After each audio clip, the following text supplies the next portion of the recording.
বিক্রি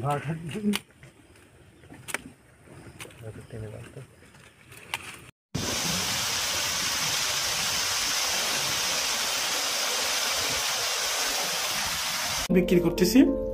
এই যে দেখেন, এই পোনাগুলো আমরা এখন বিক্রি করতেছি অনলাইনে, বাংলাদেশের বিভিন্ন অঞ্চলে আমরা দিচ্ছি। তো এই গলদা চিংড়ির পোনা কিন্তু আমরা রেনু থেকে এরকম সাইজ করে বাংলাদেশের বিভিন্ন অঞ্চলে আমরা সাপ্লাই করতেছি। যদি কোনো খামারি ভাই গলদা চিংড়ি চাষ করতে চান, স্ক্রিনে দেওয়া নম্বরে যোগাযোগ করে বিস্তারিত আলোচনা করে পোনাগুলো সংগ্রহ করবেন। খামারি বন্ধুরা গলদা চিংড়ি শতাংশে 500 পিস করে দিতে পারবেন এবং বাংলার যে কোনো মাছের সাথে মিশ্রভাবে 500 পিস করে দিতে পারবেন।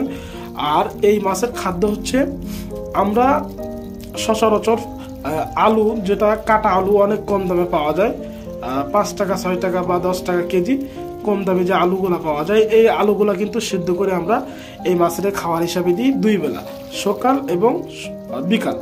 আরেকটা খাবার দিই আমরা, যেটা আপনার খুদের ভাত রান্না করে। এই ছোট মাছের কিন্তু খুদের ভাত রান্না করে দিলে এরা খায়। তো এইভাবে আমরা রেগুলার খাওয়ায়ে 4.5 মাসে মাছটা কিন্তু বড় সাইজ করছি। তো আপনারা যারা এই গলদা চিংড়ি চাষ করতে চান, কম খরচে এইভাবে প্রাকৃতিক খাদ্য দিয়েও গলদা চিংড়ি চাষ করতে পারবেন। আর একটা খাদ্য এদের ফিড দিয়েও চাষ করা যায়।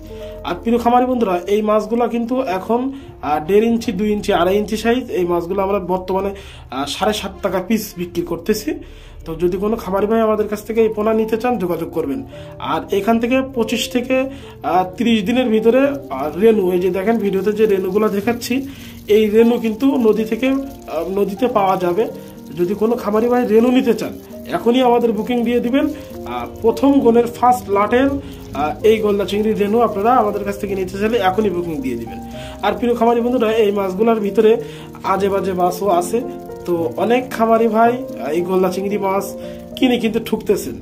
কারণ কি, বেড়িবাঁধ নির্মাণ করে বাগদা চিংড়ি চাষ হচ্ছে বাগেরহাটে।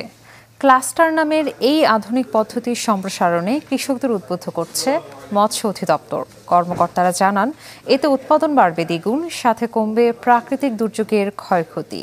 আরিফুল ইসলামের তথ্যচিত্রে ডেস্ক রিপোর্ট। রকমারের ডিসকাউন্টের উপরে শুধুমাত্র নগদ দিয়ে পেমেন্ট করলেই পাবেন আরো 21% ক্যাশব্যাক। সাদা সোনা খ্যাত চিংড়ি উৎপাদনে বেশ সুনাম আছে বাগেরহাটের, তবে কয়েক বছর ধরে কমছে উৎপাদন। এ অবস্থার কারণ কখনো ভাইরাসের আক্রমণ, কখনো প্রাকৃতিক দুর্যোগ। পরিস্থিতির পরিবর্তনে নতুন চাষ পদ্ধতি নিয়েছে মৎস্য অধিদপ্তর, যাতে উদ্বুদ্ধ হচ্ছেন চিংড়ি চাষিরা। আগে যা কিছু কথা, এখন আর কিছু পাই না। বছর 2-4 ফিরে বন্যায় তলায় যায়, গেড়ি বেড়ি ভেঙে যায় এবং ভাইরাসের টুকটাক যায়, তাও শেষ হয়ে যায়। গাড়ি ঘোড়া কাটায় দিছে। এখন আমরা দেখা যাচ্ছে আপনাকে দোয়া আমরা লাভবান হব। আগে 1 ফুট উঁচু ঘেরে চাষ করায় বন্যায় ভেসে যেত। ক্লাস্টার পদ্ধতিতে ঘের পরিচর্যা চলছে 5 ফুট চওড়া ও 6 ফুট গর্তের। এতে শীত বা গরমে নিরাপদে থাকবে চিংড়ি। পাড়ে চওড়া করেছি এবং গভীরতা বাড়াইছি, যাতে ভবিষ্যতে আমাদের জলশস্যের কোনো ক্ষতি হওয়ার সম্ভাবনা নেই। আগে সেই সনাতন পদ্ধতি বাদ দিয়ে বৈজ্ঞানিক উপায় এই পদ্ধতিতে যদি আমরা চাষ করতে পারি, তাহলে আমাদের সেই লক্ষ্যমাত্রায় পৌঁছাতে পারবো বাগদা চাষে। জেলা মৎস্য কর্মকর্তা জানান, ক্লাস্টার পদ্ধতিতে একদিকে যেমন প্রাকৃতিক দুর্যোগ থেকে রক্ষা পাবেন চাষিরা, অন্যদিকে উৎপাদনও হবে দ্বিগুণ। মৎস্য অধিদপ্তর ক্লাস্টার পদ্ধতি নামক এক নতুন পদ্ধতিতে চাষিদের উৎসাহিত করছে। চিংড়ির যে গরমকালে বা শীতকালে